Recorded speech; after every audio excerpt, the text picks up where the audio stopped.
22 એપ્રિલના રોજ પહલગામમાં જે આતંકવાદી હુમલો થયો અને તેમાં ભારતના 26 લોકોના મૃત્યુ થયા, અનેક લોકો ઘાયલ થયા અને જેના કારણે જ ક્યાંક ને ક્યાંક સમગ્ર દેશમાં રોષ ભભૂકી ઉઠ્યો હતો. કારણ કે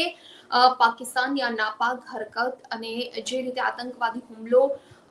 પહલગામ જેવા જગ્યાએ કરવામાં આવ્યો અને જ્યાં પ્રવાસીઓ મજા માણવા ગયા હતા અને જે પરિસ્થિતિ સર્જાય અને ત્યારબાદ સમગ્ર દેશમાં રોષ ફેલાયેલો હતો, પરંતુ ભારતે પણ તેનો વળતો જવાબ આપ્યો 7મી મેના રોજ અને